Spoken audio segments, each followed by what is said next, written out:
Hello everyone and welcome back to my channel learners hub. तो अब guys आज जो हम लोग पोएम डिस्कस करने जा रहे हैं उसका नाम है आई टू सिंग अमेरिका, जो कि एक अमेरिकन पोएट लैंगस्टन ह्यूज के द्वारा लिखा गया है। तो अब देखिए, हमेशा की तरह मैं इस पर्टिकुलर वीडियो को भी डायरेक्टली शुरू करने से पहले ना मैं आप लोगों को इस पोएम से रिलेटेड कुछ इंपॉर्टेंट फैक्ट्स या बातें बता देना चाहता हूँ, ताकि आगे चलकर आप लोगों को बिल्कुल भी कंफ्यूजन ना हो और ये छोटी सी पोएम आप लोगों को अच्छे से समझ में आ जाए। सो नाउ इस पोएम का सबसे पहला इम्पॉर्टेंट फैक्ट तो ये है कि इस पोएम को ना इसे ईयर 1925 में इसे लिखा गया, और फिर एक साल के बाद ही यानी ईयर 1926 में इसे लैंगस्टन ह्यूज की एक पोएटिक कलेक्शन जिसका नाम द वेरी ब्लूज था, तो उसमें इसे पब्लिश कर दिया गया।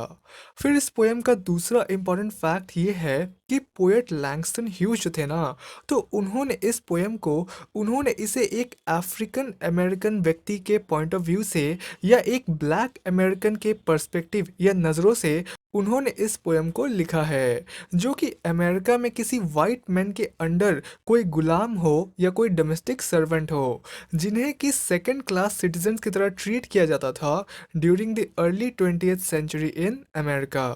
फिर इस पोएम का तीसरा इम्पॉर्टेंट फैक्ट ये है कि इस पोएम को ना इसे सिर्फ 18 लाइंस में ही लिखा गया है, जिसे कि और फर्दर 5 स्टैंजाज में डिवाइड कर दिया गया।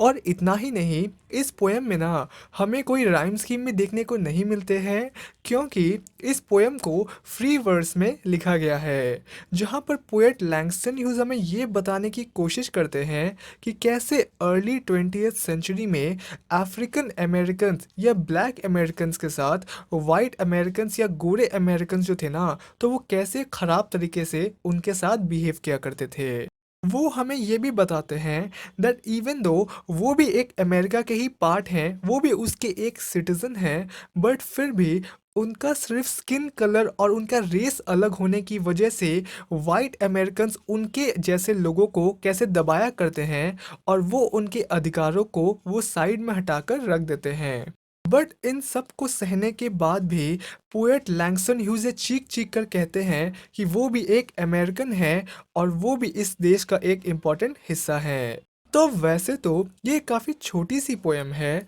बट फिर भी ये हम ऑडियंस तक और बाकी सभी वाइट अमेरिकन्स तक ये काफ़ी पावरफुल मैसेज को डिलीवर करता है कि कैसे ब्लैक अमेरिकन्स या अफ्रीकन अमेरिकन्स फील किया करते थे under the domination and subjugation of white Americans, जो कि हमें आज भी देखने को मिल जाता है। और इन सब के अलावा अगर हम बात करें इस पोएम के थीम की, तो ये poem basically struggle for equality यानी एक समान अधिकारों के लिए संघर्ष और रेशियल डिस्क्रिमिनेशन यानी जातिवाद के थीम से डील करता है। तो चलिए, अब ये तो हमने डिस्कस कर लिया इस पोएम से रिलेटेड काफ़ी डिटेल इन्फॉर्मेशन। तो अब बिना टाइम वेस्ट किए आज का जो हमारा पोएम है आई टू सिंग अमेरिका, इसे हम लोग शुरू करते हैं। सो देखिए, इसके सबसे पहले स्टैंजा में पोएट सिर्फ एक ही लाइन लिखते हैं, और वो है आई टू सिंग अमेरिका। तो देखिए, इसके पहले लाइन में जो कि इस पोएम का पहला स्टैंजा भी है, तो इसमें पोएट यहाँ पर वो वॉल्ट विटमैन नाम के एक दूसरे अमेरिकन पोएट को वो ये याद दिलाते हैं कि वॉल्ट विटमैन ने अपने एक पोएम में जिसका नाम आई हियर अमेरिका सिंगिंग था, तो उसमें उन्होंने सभी तरह के अमेरिकन लोगों को उसमें उन्होंने मेंशन किया था, जैसे कि कारपेंटर हो गए, शू मेकर हो गए, बोट्समैन हो गए। तो इस तरह से वॉल्ट विटमैन ने अपने पोएम में उन्होंने सभी तरह के अमेरिकन लोगों को उन्होंने अपने पोएम में मेंशन किया था, जो भी अमेरिका के एक इम्पॉर्टेंट पार्ट थे या उसके इम्पॉर्टेंट हिस्सा थे। बट वॉल्ट विटमैन ने अपने पोएम में उन्होंने सिर्फ ब्लैक मेंस को या अफ्रीकन अमेरिकन्स का जिक्र अपने पोएम में नहीं किया था, जो कि अमेरिकन सोसाइटी के ही वो भी एक इम्पॉर्टेंट हिस्सा थे। इसीलिए इस पोएम के स्टार्टिंग में ही या इसके फर्स्ट लाइन में ही पोएट हम ऑडियंस से और बाकी सभी वाइट अमेरिकन से वो ये कहते हैं कि मैं भी यानी हम सब ब्लैक अमेरिकन्स भी अमेरिका के उतने ही इम्पॉर्टेंट पार्ट हैं या उसके उतने ही इम्पॉर्टेंट सिटीजन्स हैं, और उनका भी ये हक है कि वो अपने देश अमेरिका के लिए वो पैट्रियोटिज्म या देशभक्ति फील कर सके। भले ही उनका स्किन कलर डार्क या ब्लैक कलर क्यों ना हो, बट ये उनका अधिकार है कि वो भी वाइट अमेरिकन्स की तरह वो अपने देश के लिए वो अपने लव को एक्सप्रेस कर सके। इसीलिए इसके पहले ही लाइन में वो ये कहते हैं, आई टू सिंग अमेरिका। फिर इसके नेक्स्ट स्टैंजा में पोएट ये लिखते हैं, I am the darker brother. They send me to eat in the kitchen when company comes, but I laugh and eat well and grow strong.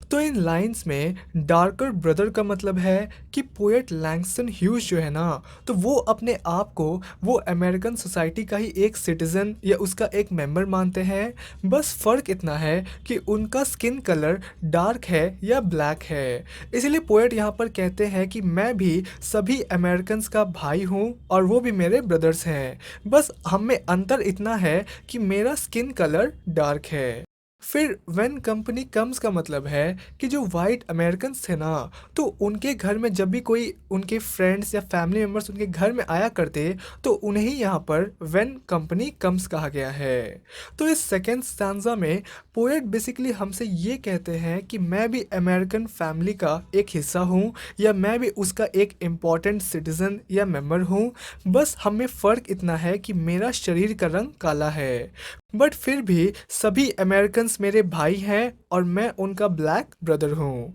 फिर इसके आगे के लाइंस में वो वाइट अमेरिकन्स को क्रिटिसाइज करते हुए वो ये कहते हैं कि इवन दो स्लेवरी या गुलामी अमेरिका में अबॉलिश हो चुका था या समाप्त हो चुका था, बट फिर भी बहुत से अमेरिकन्स ये नहीं चाहते थे कि ब्लैक अमेरिकन्स को या अफ्रीकन अमेरिकन्स को वो सारी ट्रीटमेंट या वो सारे अपॉर्चुनिटीज मिले जो कि अब तक उन्हें मिलती आई हैं। इसीलिए गुलामी के समाप्त होने के बाद भी बहुत से वाइट अमेरिकन्स ने उन्होंने ब्लैक अमेरिकन्स को अपने घरों में गुलाम बनाकर या डोमेस्टिक सर्वेंट्स बनाकर रखा हुआ था। और जब भी कभी उन वाइट अमेरिकन्स के घर में कोई मेहमान या उनका कोई फ्रेंड या फैमिली मेम्बर आते ना, तो वो उन ब्लैक अमेरिकन्स को वो अपने डिनर टेबल से भगा दिया करते और वो उन्हें किचन में जाकर अकेले खाने को कहते, क्योंकि वो ये नहीं चाहते थे कि ब्लैक पीपल उनके साथ बैठकर वो डिनर टेबल पर खाना खाए। इसीलिए जब भी कभी उनके घर में कोई मेहमान आता, उनके कोई फ्रेंड्स या फैमिली मेम्बर्स आते,